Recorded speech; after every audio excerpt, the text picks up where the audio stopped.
আজকে আমি সহজ উপায়ে বেলে মাছ চচ্চড়ি করব। হ্যালো গাইস, আসসালামু আলাইকুম। কেমন আছেন সবাই?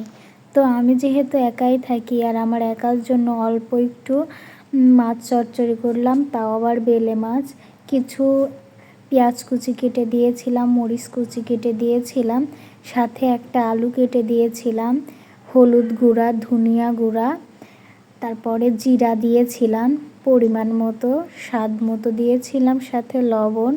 তো লবণটা কম বেশি একটু বাড়িয়ে কমিয়েও দিতে পারেন, কেননা কখনো বেশি হয়ে যায়, কখনো কম হয়ে যায়। আর এই যে এখন আমি তেল অ্যাড করে দিলাম।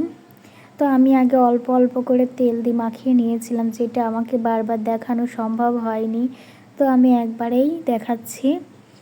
যাই হোক, এবার যতটা চটকায় চটকায় মাখাবেন ততই এর টেস্ট আরও বেড়ে যাবে। তো আমি অনেকক্ষণ ধরে মাখছিলাম, তো আপনারা আমার দেখেই বুঝতে পারছেন যে আমি কত ভালো করে আলতো হাতে মাখছিলাম। এবার আমার মাখা শেষ, আমি বেলে মাছ দিয়ে দিলাম। আমার এই বেলে মাছগুলো দেখে আপনারা কেউ জাজ করবেন না, কেননা আমার একার জন্য এই কয়টা বেলে মাছই যথেষ্ট।